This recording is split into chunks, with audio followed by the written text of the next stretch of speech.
Praise the Lord. നമ്മൾ ഈ ധ്യാനത്തിൻ്റെ അതിപ്രധാനമായ ഭാഗത്തിലേക്ക് പ്രവേശിക്കാൻ പോവുകയാണ്. നമുക്കൊന്ന് കണ്ണടച്ച് പ്രാർത്ഥിക്കാം. ഉറങ്ങിപ്പോകരുത്. ഇങ്ങനെ പ്രാർത്ഥിക്കണം. എന്നിൽ വസിക്കുന്ന പരിശുദ്ധാത്മാവേ, എന്നിൽ വസിക്കുന്ന ത്രിത്വൈക ദൈവമേ, ദൈവിക രഹസ്യങ്ങളുടെ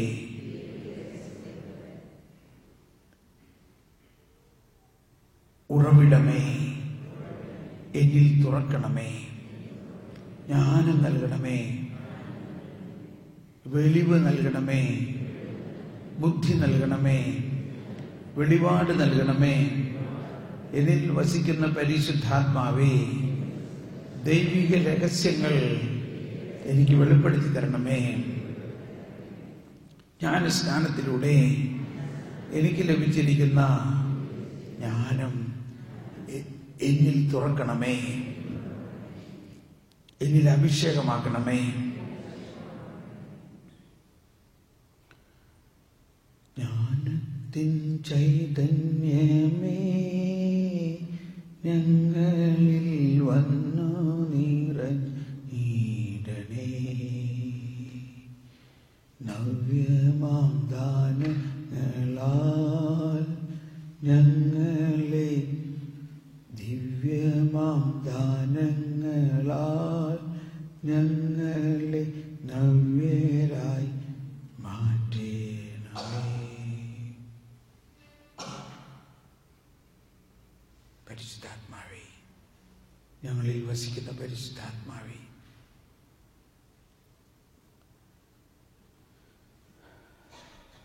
ദൈവിക രഹസ്യങ്ങൾ വെളിപ്പെടുത്തുന്ന പരിശുദ്ധാത്മാവേ,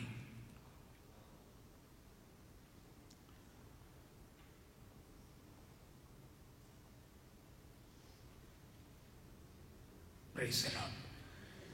അപ്പൊ ഇങ്ങനെ ഇടയ്ക്കിടയ്ക്ക് നമ്മൾ പ്രാർത്ഥിക്കുന്നതാണ്. ഈ ജ്ഞാനം നമ്മളിലുണ്ട്. നമ്മളിൽ ഈശോയും പരിശുദ്ധാത്മാവും നമ്മളിൽ ഉള്ളത്, അവരുടെ ആദ്യ പ്രവർത്തനം ജ്ഞാനം നൽകുക എന്നുള്ളതാണ്. നമ്മളിൽ ജ്ഞാനം, ദൈവിക ജ്ഞാനം തുറക്കുമ്പോഴാണ്, അതാണ് കൊരിന്ത്യൻകാർക്ക് എഴുതിയ ലേഖനത്തിൽ നമ്മൾ കേട്ടു, നമ്മുടെ ജീവിതത്തിൻ്റെ ഉറവിടം അവിടെ നിന്നാണ്. നമ്മുടെ ജീവിതത്തിൻ്റെ ഉറവിടം. ഈ ഉറവിടം എന്ന് പറയുമ്പോൾ ആ ഉറവ എന്നെല്ലാം പറയുന്നതിന് അർത്ഥം എന്താ? ഉറവ എന്ന് പറഞ്ഞാൽ നമ്മളൊരു കിണർ കുത്തുമ്പോൾ എന്തിനു വേണ്ടിയാണ് കിണർ കുത്തുന്നത്? ഉറവ കിട്ടാൻ വേണ്ടിയാണ്. ഉറവ കിട്ടിക്കഴിഞ്ഞാൽ പിന്നെ കുത്തേണ്ട ആവശ്യമില്ല. പിന്നെ ഉറവ, ആ ഒരു സ്രോതസ് ഇങ്ങനെ നിറഞ്ഞ് വെള്ളം ഒരിക്കലും പറ്റില്ല. അതാണ് ക്രിസ്തീയ ജീവിതത്തിൻ്റെ ഉറവ. ആ ക്രിസ്തീയ ജീവിതത്തിൻ്റെ ഉറവിടം ക്രിസ്തു തന്നെയാണ്. ആ ക്രിസ്തു പറയുകയാണ്, എന്നിൽ വിശ്വസിക്കുന്നവന്റെ ഹൃദയത്തിൽ നിന്നും ജീവജലത്തിന്റെ ഉറവ, അതാണ് പരിശുദ്ധാത്മാവ്. ജോൺ പോൾ രണ്ടാമൻ മാർപ്പാപ്പയുടെ ഒരു പ്രസിദ്ധമായ ചാക്രിക ലേഖനവും ഇപ്പോൾ നമുക്ക് യൂട്യൂബിലെല്ലാം, അല്ലെങ്കിൽ നിങ്ങൾക്ക് മേടിക്കാൻ കിട്ടും, another book, holy spirit in the teachings of John Paul II എന്ന് പറഞ്ഞിട്ട്. അത് ഇത്തിരി ബുദ്ധിമുട്ടാണത് വായിച്ച് പഠിക്കാൻ. അതിൽ പറഞ്ഞിരിക്കുന്ന ഒന്ന് രണ്ട് കാര്യങ്ങൾ ഇതാണ്. He is the salvific self giving of God. ദൈവത്തിൻ്റെ ആത്മദാനമാണ് പരിശുദ്ധാത്മാവ്. ദൈവത്തിൻ്റെ രക്ഷാകരമായ ആത്മദാനം, സാൽവിഫിക് സെൽഫ് ഗിവിംഗ്. നമ്മൾ ഒരല്പം പരിശുദ്ധാത്മാവിനെ കുറിച്ച് എനിക്കിപ്പോൾ പറയാൻ തോന്നുകയാണ്. ഞാൻ വേറെ സബ്ജക്റ്റിലേക്ക് പോകണമെന്നൊക്കെ പ്രതീക്ഷിച്ചിട്ട് വന്നതാണ്, പക്ഷെ ഇപ്പം ഇങ്ങനെ പറയണേ. പരിശുദ്ധാത്മാവിനെ നമ്മൾ കാറ്റായിട്ട്, പ്രാവായിട്ട്, തീയായിട്ട്, വെള്ളമായിട്ട് എല്ലാം അതെല്ലാം പരിശുദ്ധാത്മാവിൻ്റെ സിംബോളിസംസ് ആണ്, സിംബോളിക് വേ ഓഫ് റെപ്രസെന്റേഷൻ. പക്ഷേ പരിശുദ്ധാത്മാവ് ഒരു വ്യക്തിയാണ്. അതാണ് ഈശോ എപ്പോഴും പറയാറ്, when he comes, he will teach you. അവൻ വന്ന് നിങ്ങളെ പഠിപ്പിക്കും. അവൻ നിങ്ങളെ സത്യത്തിന്റെ പൂർണ്ണതയിലേക്ക് നയിക്കും. കണ്ടോ? ഇപ്പൊ പെട്ടെന്ന് ഞാൻ പറയാം, ഈ ജോൺ പോൾ രണ്ടാമൻ മാർപ്പാപ്പയുടെ ആ പ്രബോധനത്തിൽ വളരെ പ്രത്യേകം എന്നെ സ്ട്രൈക്ക് ചെയ്തൊരു കാര്യം, എനിക്ക് എളുപ്പം മനസ്സിലായ ഒരു കാര്യം, നിങ്ങൾക്കും അത് എളുപ്പം മനസ്സിലാകുമെന്ന് എനിക്ക് തോന്നുന്നു. പരിശുദ്ധാത്മാവിന്റെ വ്യക്തിത്വത്തിൽ നമുക്ക് എളുപ്പം മനസ്സിലാവുന്നത് പിതാവും പുത്രനും പരിശുദ്ധാത്മാവും വ്യക്തികളാണ് എന്നുള്ള രീതിയിൽ നമുക്ക് അറിയാമെങ്കിലും പിതാവിന്റെ വ്യക്തിത്വം മനസ്സിലാക്കാം. പിതാവാണ്. പുത്രൻ നമ്മളുടെ ഭൂമിയിൽ ജനിച്ചു വളർന്ന് ജീവിച്ച ഒരാളായതുകൊണ്ട് പുത്രന്റെ വ്യക്തിത്വം വളരെ എളുപ്പം മനസ്സിലാക്കാം. എന്നാൽ ഈ പിതാവിനെയും പുത്രനെയും പോലെ തന്നെ വ്യക്തിയാണ് പരിശുദ്ധാത്മാവെന്ന് മനസ്സിലാക്കാനാണ് അല്പം ബുദ്ധിമുട്ടുള്ളത്. ജോൺ പോൾ രണ്ടാമന്റെ ടീച്ചിങ്ങിൽ അത് മനസ്സിലാക്കുന്ന ഒരു വചനഭാഗം അദ്ദേഹം ഉദ്ധരിച്ചു. അതെനിക്ക് ഭയങ്കര ഇഷ്ടമായി. എനിക്ക് അതിനു മുമ്പേ പരിശുദ്ധാത്മാവ് വ്യക്തിയാണെന്നൊക്കെ നല്ല അനുഭവമുണ്ട്. കാരണം ആ വ്യക്തി നമ്മുടെ ഉള്ളിൽ വ്യക്തിത്വത്തോടെ പ്രവർത്തിക്കുന്നു. പക്ഷെ ഈ ഒരു ടീച്ചിങ്ങിൽ അത് ഇങ്ങനെയാണ്. ഒന്ന് കൈവീശി കാണിക്കുന്നത് എന്തിനാന്ന് മനസ്സിലായല്ലോ. കർത്താവിനെ സ്തുതിക്കാൻ വേണ്ടിയല്ല ഇപ്പൊ കൈവീശി കാണിപ്പിച്ചത്. അടുത്തിരിക്കുന്ന ആളെയൊക്കെ ഒന്ന് തട്ടിന്ന് അയച്ചു കുഴപ്പമില്ല, ഒരു തട്ട കൊടുക്കുക. നമ്മുടെ ഹോളിഡേ ആണെന്ന് ചിലരെ ഉറങ്ങേണ്ട സമയമാണ്. ശനിയാഴ്ച ഉച്ചയ്ക്ക് ഭക്ഷണമൊക്കെ കഴിച്ചിട്ട് ആ സമയത്ത് ഈ കടിച്ചപ്പെട്ടാത്ത വചനമൊക്കെ എങ്ങനെ മനസ്സിലാവും? എനിവേ, ദൈവം നടത്തും. ശ്രദ്ധിക്കണം. മാലാഖ മറിയത്തിനോട് പറഞ്ഞു, നീ ഗർഭിണിയാവും. മാലാഖ മറിയത്തിനോട് എന്ത് പറഞ്ഞു? നീ ഗർഭിണിയാവും. അപ്പോ ഇവിടെ എല്ലാം നമ്മൾ മനസ്സിലാക്കേണ്ട ഒരു ലോജിക്. എങ്ങനെയാ ഒരാൾ ഗർഭിണിയാകണേ? ഒരു പെണ്ണ് എങ്ങനെയാ ഗർഭിണിയാകണേ? ഒരു പെണ്ണ് ഗർഭിണിയാകണമെങ്കിൽ ഭർത്താവ് ഉണ്ടാകണം. ഇനി ഭർത്താവ് അല്ലെങ്കിൽ ഒരാണ് വേണം.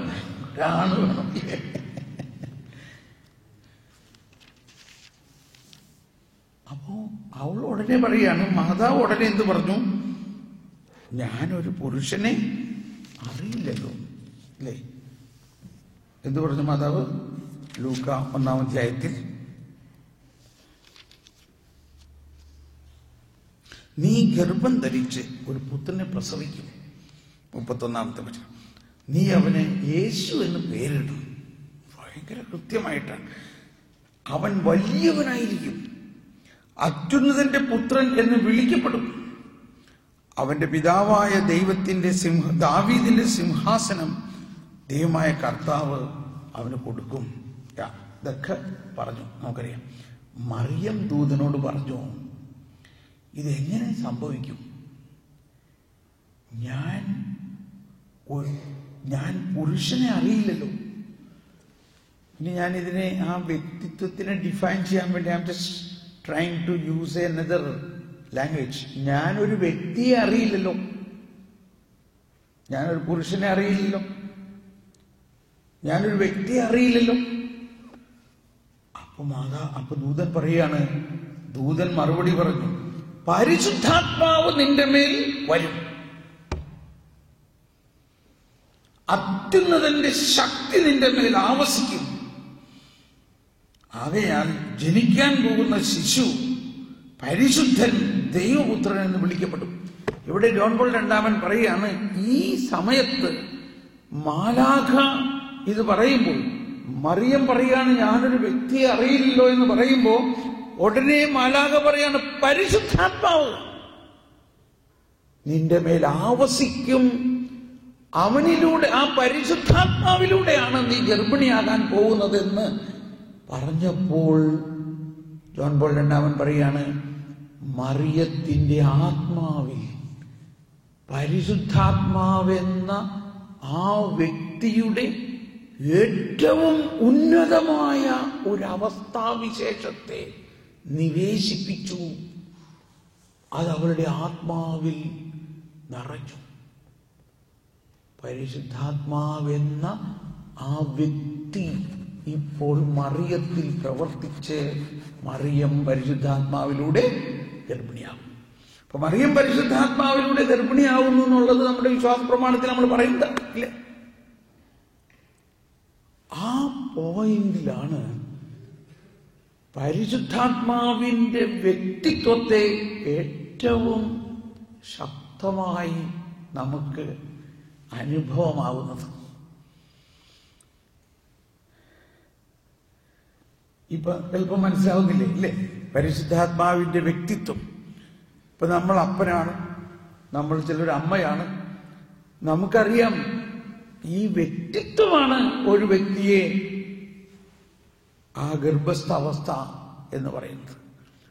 അപ്പോ പരിശുദ്ധാത്മാവിന്റെ വ്യക്തിത്വത്തിന്റെ മോസ്റ്റ് പ്രൊഫൗണ്ട് പോയിന്റ് ആണ്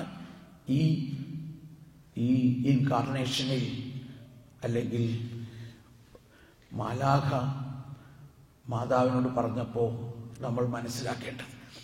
ഇനി ആ വ്യക്തിത്വത്തിന്റെ ഇത് ഭയങ്കര ഹൈ ലെവലിലേക്ക് പോവുകയാണ്, എന്നോട് ക്ഷമിക്കണം, ഞാനിപ്പം നിർത്തിക്കോളാം, ഞാൻ വേറെ ട്രാക്കിലേക്ക് പോകാം. ആ വ്യക്തിത്വത്തിന്റെ മറ്റൊരു ആസ്പെക്റ്റ് ആണ് ഈശോ പറഞ്ഞത്. സമരിയാക്കാരിയോട് പറഞ്ഞു, if you know the gift of God, നിനക്ക് ദൈവത്തിന്റെ ദാനം എന്തെന്ന് അറിഞ്ഞിരുന്നെങ്കിൽ. എന്താ ദൈവത്തിന്റെ ദാനം? പരിശുദ്ധാത്മാവാണ്, എ പേഴ്സൺ. അത് തന്നെയാണ് യോഹന്നാൻ 7:37 പറയുന്നത്, ദാഹിക്കുന്നവർ എന്റെ അടുക്കൽ വരുവിൻ, എന്നിൽ നിന്ന് കുടിക്കുവിൻ. എന്താണ് എന്നിൽ നിന്ന് കുടിക്കുന്നത്? അതൊക്കെ ആ ഭാഷ നോക്കുമ്പോൾ ഒരു വെള്ളത്തിന്റെ ഒഴുക്കുമാതിരിയാണ് കാണുന്നത്. എന്നിൽ നിന്ന് കുടിക്കുവിൻ എന്ന് പറയുന്നത് എന്നിൽ വിശ്വസിക്കുന്നവന്റെ ഹൃദയത്തിന്റെ ഉള്ളിൽ നിന്നും ജീവജലത്തിന്റെ ഉറവകൾ ഒഴുകും. ഇത് തന്നിൽ വിശ്വസിക്കുന്നവർക്ക് നൽകാനിരിക്കുന്ന പരിശുദ്ധാത്മാവിനെ കുറിച്ചാണ് അവൻ പറഞ്ഞത്. ഇത്രയും മതി, നമുക്കൊന്ന് കണ്ണടച്ച് പ്രാർത്ഥിക്കാം. പരിശുദ്ധാത്മാവേ,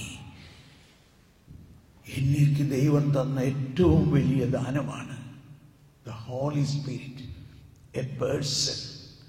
മറിയത്തെ ഗർഭിണിയാക്കിയ, മറിയം ഗർഭം ധരിച്ച് മനുഷ്യപുത്രൻ, ദൈവപുത്രൻ മനുഷ്യപുത്രനായി പിറന്ന ആ അത്യത്ഭുതം നടത്തിയ പരിശുദ്ധാത്മാവ് തന്നെ നമ്മുടെ ആത്മാവിനെ ഗർഭം ധരിപ്പിക്കുന്നു എന്നുള്ളത്. നമ്മുടെ ആത്മാവിനെ ഗർഭം ധരിപ്പിക്കുന്നു. നമ്മുടെ ആത്മാവ് ഗർഭം ധരിച്ച് ക്രിസ്തു നമ്മുടെ ഉള്ളിൽ ഉരുവാകുന്നു. ക്രിസ്തു നമ്മുടെ ആത്മാവിൽ ക്രിസ്തു ഉരുവാകണം. അത് സംഭവിച്ചിരിക്കുന്നു.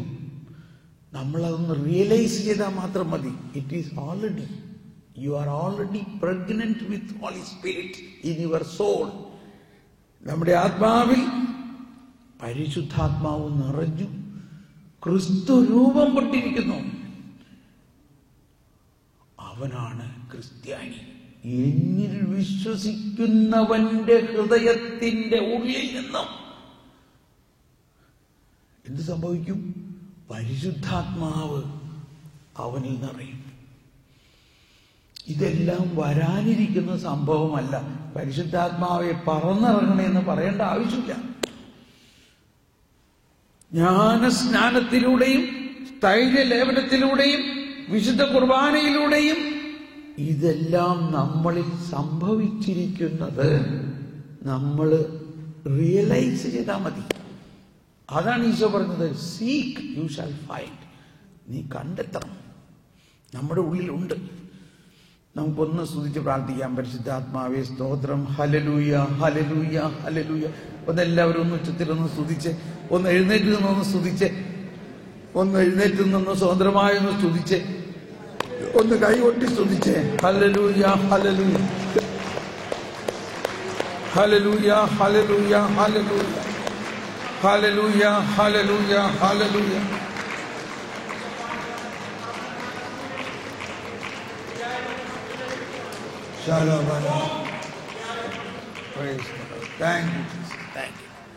നമുക്കിരിക്കാം. ഇത്രയും കാര്യം നമ്മൾ മനസ്സിലായി കഴിഞ്ഞാലുണ്ടല്ലോ, നമ്മൾ ആ നിധി കണ്ടെത്തി.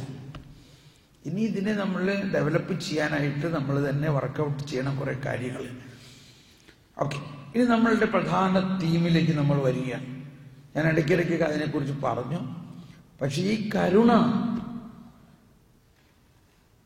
നമ്മളിൽ നിറഞ്ഞു കഴിഞ്ഞിരിക്കുന്നത് പരിശുദ്ധാത്മാവിന്റെ പ്രവർത്തനത്തിലൂടെയാണ്.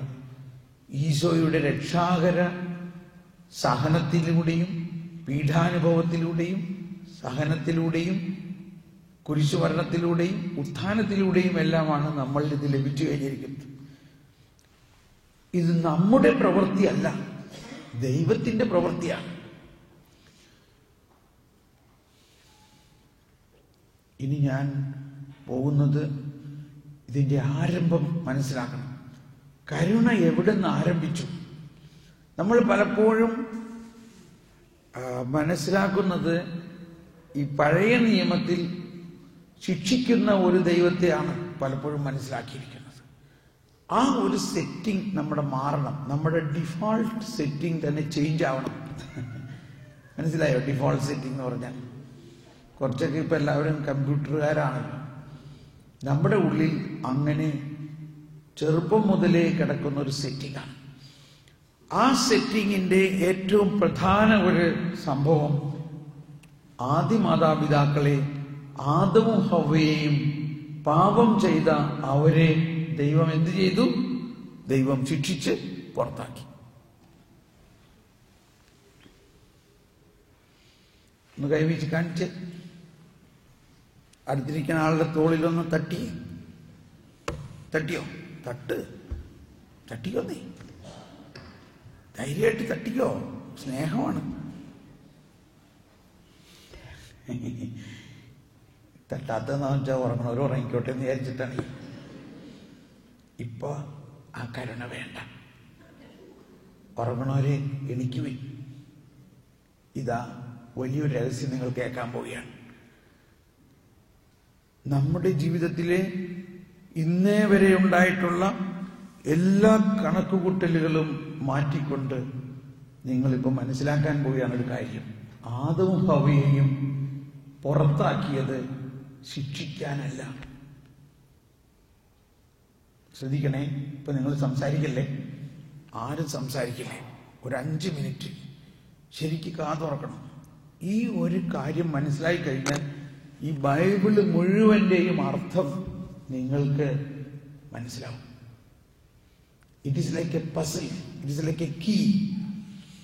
ഞാൻ വായിക്കാം. എന്താണ് ആ ടെക്സ്റ്റ്? ഒന്ന് എക്സാക്ട് ഒന്ന് വായിക്കണം.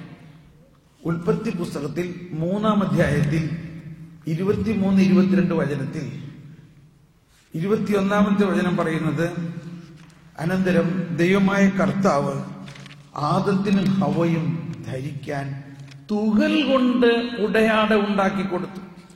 ആദവും ഹവ്വയും തിന്മ ചെയ്ത് ലജ്ജിച്ച് അവർ അത്തി വൃക്ഷത്തിന്റെ ഇലകൾ കൊണ്ട് അവരെ മറച്ചു നാണിച്ചിങ്ങനെ ഇരിക്കുമ്പോൾ ദൈവം നടന്നു വന്ന് അവരെ എന്ത് ചെയ്തു? അവർക്ക് തുകൽ കൊണ്ട് ഉടയാട ഉണ്ടാക്കി. ഇതവിടെ നിൽക്കട്ടെ, അതിന്റെ വിശദീകരണത്തിലേക്ക് നമുക്ക് പിന്നെ പോകാം. വചനമാണ്, ദൈവമായ കർത്താവ് തോലുകൊണ്ട് ഉടയാട ഉണ്ടാക്കി ആദത്തെയും അവന്റെ ഭാര്യയെയും ധരിപ്പിച്ചു.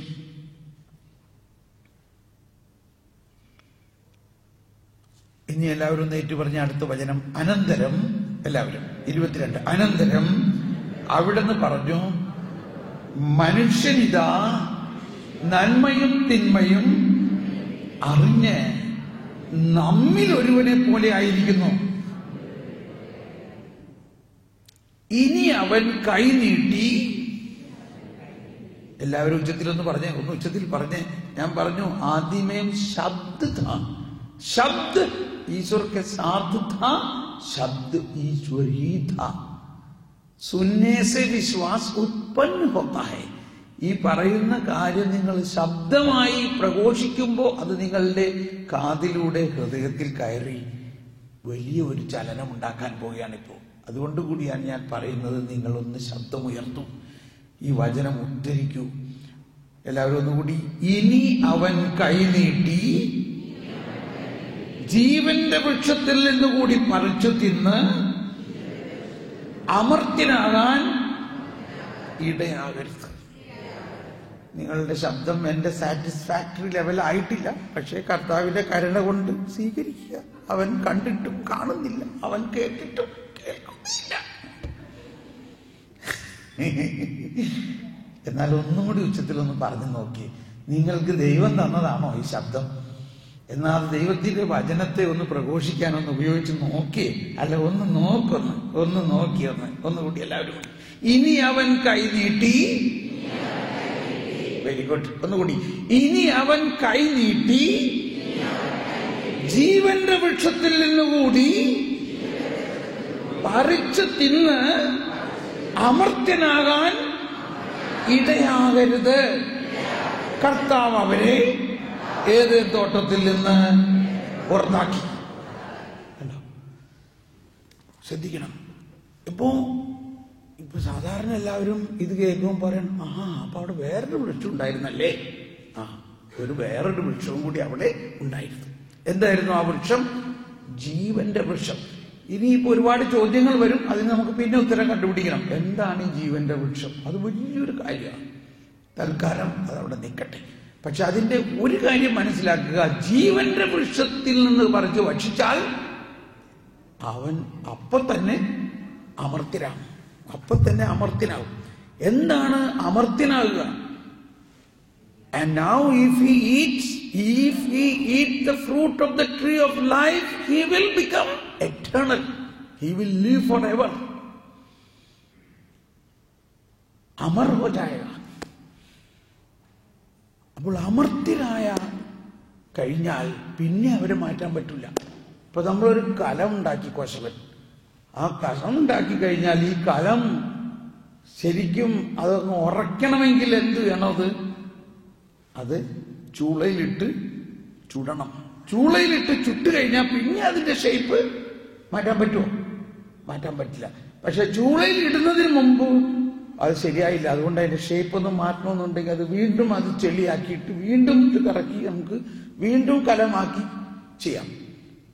ഇനി ആ ചൂളയിൽ ഇടുന്നതിന് മുമ്പ് അതിലൊരു മരക്കഷ്ണം, ഒരു ചെറിയ മരത്തിന്റെ ചെറിയൊരു പൊടി അതിൻ്റെ അകത്ത് കയറിയിരുന്നു.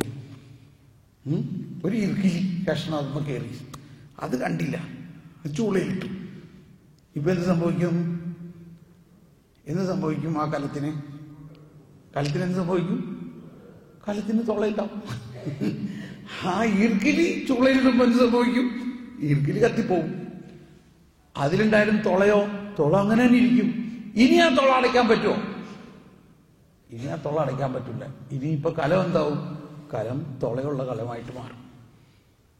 അപ്പൊ അതുകൊണ്ട് പ്രയോജനം ഉണ്ടാവും? പ്രയോജനമില്ല. അപ്പൊ എന്ത് ചെയ്യും? ഉടച്ചു കളയും. ഇതൊരു എക്സാമ്പിൾ ഞാൻ പറഞ്ഞതാണ്. മനുഷ്യൻ, കർത്താവ് പറയാണ്, ഇനി നീ കൈനീട്ടി ജീവന്റെ വൃക്ഷത്തിൽ നിന്ന് കൂടി പറിച്ച് ഭക്ഷിച്ച് അമർത്യനാകാനിടയാകരുത്. ഒരാൾ പോയി 5 മിനിറ്റ് നിന്നിട്ട് പോകും. ഒരു 5 മിനിറ്റ്സ്, നോ 5 മിനിറ്റ്സ് പ്ലീസ്. ഇതൊന്ന് കേട്ടിട്ട് പോകും. 5 മിനിറ്റ്സ് വേണ്ട, ഒരു 3 മിനിറ്റ്സ് കേട്ടോ. ഞാൻ വേഗം പറയാം. ഈ ആദവും ഹവയും ഇപ്പൊ അവരുടെ സിറ്റുവേഷൻ എന്താ? ഇപ്പൊ അവരുടെ സിറ്റുവേഷൻ ശ്രദ്ധിക്കണേ, ഇത് വളരെ നല്ലൊരു കാര്യമാണ് കേട്ടോ.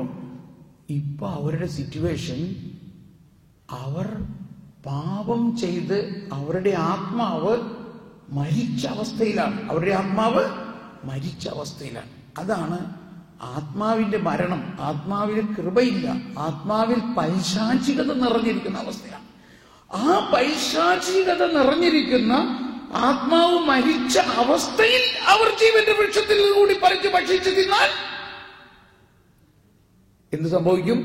ആ അവസ്ഥയിൽ അവർ അമർത്യരാകും. ആ അവസ്ഥയിൽ അവർ അമർത്യരാകുകയാണെങ്കിൽ അവരെന്തായി മാറും? അവർ പിശാചായി മാറും. പിശാച് എന്ന് പറഞ്ഞാൽ എന്താ? പിശാച് പൈശാചിക അവസ്ഥയിൽ അമർത്യരാണ്. അവരെ മാറ്റാൻ പറ്റില്ല, അവരെ മാനസാന്തരപ്പെടുത്താനും പറ്റില്ല. അപ്പോ ഈ ആദത്തെയും ഹവ്വയെയും ദൈവം തന്റെ സാദൃശ്യത്തിൽ സൃഷ്ടിച്ചു. അവർ പാപം ചെയ്തിട്ടും ദൈവം അവരെ തിരസ്കരിച്ചില്ല. മറിച്ച് ആ അവസ്ഥയിൽ അവർ കൂടുതൽ പാപം ചെയ്ത് അവരുടെ ആ പാപാവസ്ഥയിൽ അമർത്യരായാൽ അവർ പിശാചിനെ പോലെ ആകും. പിന്നെ അവരെ രക്ഷിക്കാൻ പറ്റില്ല. അതുകൊണ്ട് ദൈവമായ കർത്താവ് അവരോട് എന്തു പറഞ്ഞു? ഇനി ഇവിടെ നിന്നാൽ അപകടമാണ്. നിങ്ങൾ ഇവിടെ നിന്ന് ജീവന്റെ വൃക്ഷത്തിൽ നിന്ന് കൂടി എങ്ങാനും പറിച്ചു ഭക്ഷിച്ചാൽ നിങ്ങളെ പിന്നെ എനിക്ക് ഒന്നും ചെയ്യാൻ പറ്റില്ല മക്കളെ. അതുകൊണ്ട് നിങ്ങളിപ്പോ പോയിക്കോ, നിങ്ങളിപ്പോ ഇവിടെ നിന്ന് പോയിക്കോ. എന്റെ പുത്രനെ ഞാൻ അയക്കും. ആ പുത്രൻ നിങ്ങൾ ചെയ്ത പാപത്തിന് പരിഹാരം ചെയ്ത് കഴിയുമ്പോഴാണ് നിങ്ങൾക്ക് ജീവന്റെ വൃക്ഷത്തിൽ നിന്ന് ഭക്ഷിക്കാൻ പറ്റും. അപ്പൊ നിങ്ങൾക്ക് അത് അനുഗ്രഹമായിട്ട് മാറും. അതിനു മുമ്പ് നിങ്ങൾ ഇവിടെ നിൽക്കരുത്. നിങ്ങൾ തീർച്ചയായിട്ടും രക്ഷകനെ ഞാൻ അയക്കും. നിങ്ങൾ ഇങ്ങനെയെല്ലാം സംഭവിക്കുമെന്ന് എനിക്ക് അറിയാമായിരുന്നു. മണ്ണിൽ നിന്നുണ്ടാക്കിയ നിങ്ങൾ മണ്ണിലേക്ക് തിരിയുമെന്ന് എനിക്ക് അറിയാമായിരുന്നു. അതുകൊണ്ട് ലോകസ്ഥാപനത്തിന് മുൻപ് തന്നെ ഞാൻ നിങ്ങളെ രക്ഷിക്കുന്നതിനുള്ള പദ്ധതി ഉണ്ടാക്കിയിട്ടുണ്ട്. ആ രക്ഷകൻ സമയത്തിന്റെ പൂർണ്ണതയിൽ വരും. അവൻ നിങ്ങളുടെ പാപത്തിന് പരിഹാരം ചെയ്യും. അതിന്റെ അച്ചാരമായിട്ട്, ആ വരാനിരിക്കുന്ന കുഞ്ഞാടിന്റെ അച്ചാരമായിട്ട് ഇതാ കുഞ്ഞാടുകളെ ബലിയർപ്പിച്ചുകൊണ്ട്, കുഞ്ഞാടുകളെ കൊന്നുകൊണ്ട്, കുഞ്ഞാടുകളുടെ തുകലെടുത്ത് അവർക്ക് ഒരു ലെതർ ജാക്കറ്റ് ഉണ്ടാക്കി കൊടുത്തു. ആ കുഞ്ഞാടുകളുടെ തുകൽ കൊണ്ട് ഉണ്ടാക്കിയ ആ തുകൽ കൊണ്ടുള്ള ഉടയാട ലെതർ ജാക്കറ്റ് അവരെ ധരിപ്പിച്ചു. പനക്കലച്ചന്റെ ഒരു ടോക്കിൽ ഞാൻ കേട്ടത്, ആ കുഞ്ഞാടുകളുടെ രക്തം പുരണ്ട തുകൽ വസ്ത്രം വരാനിരിക്കുന്ന കർത്താവ് ഈശോ മിശിഹായുടെ വിശുദ്ധ കുർബാനയുടെ അടയാളമായിരുന്നില്ലേ? ആ വരാനിരിക്കുന്ന കുഞ്ഞാട് അവരെ വന്ന് രക്ഷിക്കും എന്നതിന്റെ അച്ചാരമായിരുന്നു. അതാണ് അവിടെ സംഭവിച്ചത്. അല്ലാതെ അവരെ ശിക്ഷിച്ച് പുറത്താക്കുകയല്ല, മറിച്ച് അവരെ രക്ഷിക്കുന്നതിന്റെ ആദ്യപടിയായിരുന്നു അത്. ഇനി ഒരു സെക്കൻഡ് കൂടി, അല്ലെങ്കിൽ ഒരു മിനിറ്റ് കൂടി. ഇനി കുഞ്ഞാട് വന്നു, കർത്താവ് ഈശോ മിശിഹ വന്നു കഴിഞ്ഞു. നേരത്തെ സാക്ഷ്യത്തിൽ പറഞ്ഞല്ലോ, കർത്താവ് ഈശോ മിശിഹ ആരുടെ പാപമാണ് ഏറ്റെടുത്തത്? ഭൂലോക പാപം നീക്കുന്ന ദൈവത്തിന്റെ കുഞ്ഞാട് എന്ന് പറയുന്നത് ഉത്ഭവ പാപമാണ് ഏറ്റെടുത്തത്. ആദവും ഹവ്വയും ചെയ്ത പാപവും ആ പാപത്തിന്റെ പരിണത ഫലങ്ങളും കർത്താവ് ഈശോ മിശിഹ ഏറ്റെടുത്തു. അത് ഏറ്റെടുക്കാനാണ് ഈശോ വന്നത്. അങ്ങനെ ആ പാപം ഏറ്റെടുത്തത് തന്റെ ജീവൻ അർപ്പിച്ചുകൊണ്ട് ഏറ്റെടുത്തു. തന്റെ ജീവൻ അർപ്പിച്ചു എന്ന് പറഞ്ഞാൽ, മറ്റ് പഴയ നിയമത്തിലെ ബലികളെല്ലാം കുഞ്ഞാടിനെ അറുത്ത് കഴിഞ്ഞിട്ടാണ് ബലിയർപ്പിച്ചിരുന്നതെങ്കിൽ ഈശോയെ ബലിയർപ്പിച്ചത് സജീവ ബലിയായാണ് അർപ്പിച്ചത്. പുരോഹിതനും ബലിവസ്തുവും യേശു തന്നെ. യേശുവിന്റെ ബലി സജീവ ബലി. ആ സജീവ ബലി യേശു അർപ്പിച്ചതിലൂടെ മനുഷ്യവംശത്തിന്റെ മുഴുവൻ പാപവും യേശു ഏറ്റെടുത്തു. ആദിമാതാപിതാക്കളുടെ പാപവും ഏറ്റെടുത്തതിന് അതിന് പരിഹാരം ചെയ്തു. അങ്ങനെ യേശുവിനെ അടക്കി. ആ യേശു ആ അടക്കപ്പെട്ട അവസ്ഥയിൽ പാതാളത്തിലേക്ക് ഇറങ്ങി. ആ പാതാളത്തിലേക്ക് ഇറങ്ങിയിട്ട് യേശു എന്ത് ചെയ്തു? പാതാളം എന്ന് പറയുന്നത് നരകം അല്ല. പാതാളം എന്ന് പറയുന്നത് മരിച്ച ആദം മുതൽ യേശു വരെയുള്ള ആ കാലഘട്ടത്തിൽ മരിച്ച ആത്മാക്കളുടെ വാസസ്ഥലമാണ്. അവർ ഈ രക്ഷകനെ പ്രതീക്ഷിച്ചിരിക്കുകയായിരുന്നു. രക്ഷകനിലൂടെ മാത്രമേ അവരുടെ പാപത്തിന് പരിഹാരം ഉണ്ടാകുകയുള്ളൂ. ആ രക്ഷകൻ വരും. ആ രക്ഷകനിലൂടെയുള്ള രക്ഷ ലഭിക്കുന്നതിന് വേണ്ടി പ്രതീക്ഷിച്ചിരുന്ന ആ അവസ്ഥയാണ് പാതാളം. ആ ആത്മാക്കളെ റിസർവ് ചെയ്ത് വെച്ചിരിക്കുകയാണ്. രക്ഷകൻ വന്നു. രക്ഷകൻ അവരുടെ പാപത്തിന് പരിഹാരം ചെയ്ത് അടക്കപ്പെട്ട് കഴിഞ്ഞപ്പോൾ ആദ്യം ആ രക്ഷകൻ ചെന്നത് ഈ ആദവും ഹവ്വയെയും പാതാളത്തിൽ നിന്ന് മോചിപ്പിക്കാൻ വേണ്ടിയാണ്. കാറ്റഗിസത്തിൽ 635 ഖണ്ഡികയിലാണ് ഇതെല്ലാം പറയുന്നത്. അവിടെ പറയുന്നതെന്ന് ശ്രദ്ധിച്ച് കേൾക്കുക. മരിച്ചവരോട് പോലും സുവിശേഷം പ്രഘോഷിക്കപ്പെട്ടു. പാതാളത്തിൽ ഉള്ള ഇറക്കം രക്ഷയുടെ സുവിശേഷ ദൗത്യത്തിന്റെ പൂർണ്ണമായ നിറവേറ്റലാണ്. ഇത് യേശുവിന്റെ മെസ്സിയാനിക ദൗത്യത്തിന്റെ അന്തിമഘട്ടമാണ്. മരിച്ചവർ ദൈവത്തിന്റെ സ്വരം കേൾക്കും. ഇതിന്റെ അവസാനം പറയുന്നത് ഇതാണ്: നമ്മുടെ ആദിപിതാവിനെ കാണാതെ പോയ ആടിനെ എന്ന പോലെ അവിടുന്ന് അന്വേഷിച്ചു പോയി. നമ്മുടെ ആദിപിതാവിനെ കാണാതെ പോയ ആടിനെ എന്ന പോലെ അവിടുന്ന് അന്വേഷിച്ചു പോയി. അന്ധകാരത്തിലും മരണത്തിന്റെ നിഴലിലും വസിക്കുന്നവരെ സന്ദർശിക്കാൻ അവൻ ആഗ്രഹിച്ചു. ബന്ധനത്തിൽ കഴിയുന്ന ആദത്തെയും അവനോടൊപ്പം തടവുകാരിയായ ഹവ്വയെയും ദുഃഖത്തിൽ നിന്ന് സ്വതന്ത്രരാക്കാൻ ദൈവപുത്രനായ അവിടുന്ന് പോകുന്നു. ഞാൻ നിന്റെ ദൈവമാണ്, നിനക്ക് വേണ്ടി നിന്റെ പുത്രനായവൻ. ഉറങ്ങുന്നവനെ എഴുന്നേൽക്കൂ. പാതാളത്തിൽ തടവുകാരനായിരിക്കാനല്ല ഞാൻ നിന്നെ സൃഷ്ടിച്ചത്. എന്നെല്ലാവരും ഒന്ന് ഏറ്റു പറഞ്ഞ്, പാതാളത്തിൽ തടവുകാരനായിരിക്കാനല്ല ഞാൻ നിന്നെ സൃഷ്ടിച്ചത്. മരിച്ചവരിൽ നിന്ന് എഴുന്നേൽക്കുക, മരണമടഞ്ഞവരുടെ ജീവനാണ് ഞാൻ. അങ്ങനെ യേശു സ്വർഗ ഉത്ഥാനം ചെയ്യുന്നതിന് മുമ്പ് ആദത്തെയും ഹവ്വയെയും പാതാളത്തിൽ നിന്നും സ്വർഗത്തിലേക്ക് എടുത്തു. അതാണ് നമ്മുടെ വിശ്വാസം. സ്വർഗം ഭൂമിയിലിറങ്ങി ആദത്തിനും, ഇതിനകത്ത് 18ാമത്തെ പേജിൽ, താഴത്തെ 18ാമത്തെ പേജിൽ, 18ാമത്തെ പേജിൽ സ്വർഗം ഭൂമിയിലിറങ്ങി ആദത്തിനും സന്തതികൾക്കും പറുദീസായി പുനരധിവാസം നൽകുന്നതിനായി സ്വർഗം തന്നെ ഭൂമിയിലിറങ്ങി മഹിതാത്ഭുതമേ. എല്ലാവരും ചേർന്ന് പാടാം ഒരിക്കൽ കൂടി.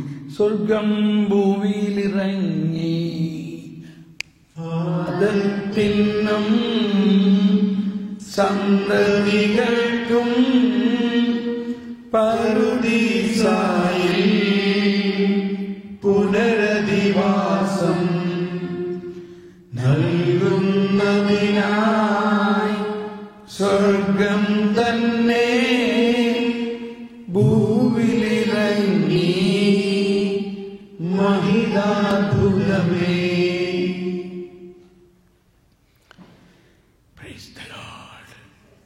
കണ്ടോ, ഇതൊരു മഹിതാത്ഭുതമാണ്, ഇത് വിസ്മയമാണ്. ഇത് മനസ്സിലാകണമെങ്കിൽ പരിശുദ്ധാത്മാവ് തന്നെ നമ്മളെ സഹായിക്കണം. അതുകൊണ്ടാണ് ഈ കാര്യങ്ങളൊന്നും പഴയ നിയമത്തിൽ ആർക്കും വെളിപ്പെടുത്തി കൊടുത്തിരുന്നില്ല. എന്നാണ് ഇത് വെളിപ്പെടുത്തി കൊടുത്തത്? ഈശോയുടെ ഉത്ഥാനത്തിന് ശേഷം. ആ അർത്ഥത്തിലാണ് ഈശോ പറഞ്ഞത്, പരിശുദ്ധാത്മാവ് വരുമ്പോൾ He will lead you to the depth of God. He will lead you to the depth. ദൈവത്തിന്റെ നിഗൂഢതയിലേക്ക് നിന്നെ കൊണ്ടുവരും. അതാണ് ഈശോ പറഞ്ഞു, പരിശുദ്ധാത്മാവ് വരുമ്പോൾ, യോഹന്നാൻ 10:16-8, when he comes he will പാപത്തെക്കുറിച്ച് നമ്മളെ ബോധ്യപ്പെടുത്തും. അപ്പൊ നമ്മൾ ഇതേവരെ കേട്ടേക്കണതൊക്കെ പരിശുദ്ധാത്മാവ് വരുമ്പോൾ നമ്മുടെ പാപത്തെക്കുറിച്ച് ബോധ്യപ്പെടുത്തുന്നതാണില്ലേ? പക്ഷെ ഈശോ പറയുന്നത് ഒരു യൂണിവേഴ്സലായിട്ട്, വെൻ ഹി കംസ്, അതായത് ഈശോയുടെ പീഠാനുഭവവും മരണത്തിന് ശേഷമുള്ള പരിശുദ്ധാത്മാവിന്റെ ആ വെളിപാട് വരുമ്പോൾ, അപ്പോഴാണ് ഈശോ പരിശുദ്ധാത്മാവ് പാപത്തെക്കുറിച്ച് വെളിപ്പെടുത്തും. എന്താണ് പാപത്തെക്കുറിച്ച്? പാപം എങ്ങനെ ഉണ്ടായി എന്നും എന്തിനുണ്ടായി എന്നും, ആ പാപത്തിന്റെ പരിണത ഫലങ്ങളെ എങ്ങനെ ദൈവം ജയിച്ചു എന്നും. അപ്പൊ ആ ഉത്ഭവ പാപത്തെക്കുറിച്ചുള്ള യഥാർത്ഥ ബോധ്യം നമുക്കുണ്ടാകണം. അണലിപ്പാമ്പിൻ പൈതങ്ങളെ, നിങ്ങൾ എപ്പിടി നന്മ ചെയ്യ മുടിയും? ഇതെപ്പോഴും നമ്മൾ ഓർക്കുക. ചില നേരത്ത് നമ്മുടെ പിള്ളേര് ഭയങ്കര പുണ്യാളന്മാരുടെ മാതിരിയ ഇല്ലേ? നമ്മൾ നോക്കുമ്പോൾ അവര് വലിയ കുർബാന ചലനമായിട്ട് കാണിക്കും, ഇവിടെ അൾത്താര ബാലന്മാരായിരിക്കും, വീട്ടില് വലിയ ഭക്തരായിരിക്കും. പക്ഷെ ചില നേരത്ത് ഇവരെ കണ്ടു കഴിഞ്ഞാൽ എന്റെ കർത്താവേ, ഇവരാരുടെ മക്കളാണ്? ശരിക്ക് പിശാച് പ്രവർത്തിക്കണ മാതിരി ചെയ്യണം. നമ്മൾ കണ്ടിട്ടുണ്ടോ ഇല്ലയോ? ഒരു തമാശ പറയല്ല, ഇറ്റ് ഈസ് എ ഫാക്ട്. അതാരെയും കുറ്റമല്ല. എന്തുകൊണ്ടാ? അവരിൽ ഇനിയും ഈ ഉത്ഭവപാപത്തിന്റെ ചില അംശങ്ങൾ ജ്ഞാനസ്നാനത്തിന് ശേഷവും അനുവദിച്ചിരിക്കുന്നു. അതിനാണ് കോൺക്യുപ്പസൻസ് എന്ന് പറയുന്നത്. ഇത് പഠിച്ചു കഴിഞ്ഞാൽ അവർ തലകുത്തി മറിയുകയും നമ്മളെ തന്നെ തലക്കിട്ട് രണ്ട് ഇടിക്കുകയൊക്കെ ചെയ്യുമ്പോ കോൺക്യുപ്പസൻസ് ഇതാണല്ലേ എന്ന് മനസ്സിലാവും. അല്ലാണ്ട് അവരെ വഴക്ക് പറയാൻ നമുക്ക് തോന്നില്ല. ഉത്ഭവപാപത്തെക്കുറിച്ച് നമ്മൾ പഠിക്കുമ്പോൾ പരിശുദ്ധാത്മാവ് തന്നെയാണ് അത് പഠിപ്പിക്കുന്നത്. എന്നാൽ അത് പഴയ നിയമത്തിൽ ആർക്കും മനസ്സിലായിട്ടില്ല. എന്തുകൊണ്ട് മനസ്സിലായില്ല? അതവർക്ക് വെളിപ്പെടുത്തി കൊടുത്തിരുന്നില്ല. പുതിയ നിയമത്തിന്റെ പ്രധാനം ഈ രഹസ്യങ്ങളെ വെളിപ്പെടുത്തിയതാണ് ഈശോ പരിശുദ്ധാത്മാവിലൂടെ. അവൻ വന്ന് പാപത്തെക്കുറിച്ചും നീതിയെക്കുറിച്ചും ന്യായവിധിയെക്കുറിച്ചും നിങ്ങൾക്ക് വെളിപ്പെടുത്തൽ തരും. അത് നമ്മുടെ സ്വന്തം പാപത്തെക്കുറിച്ച് എന്നതിനേക്കാൾ ഉപരി എങ്ങനെ ഈ പ്രപഞ്ചത്തിൽ പാപമുണ്ടായി എന്നതിനെ കുറിച്ച് നമ്മൾ മനസ്സിലാക്കണം. നമുക്കറിയാം, പാപം ആദ്യ മാതാപിതാക്കൾ ചെയ്തത്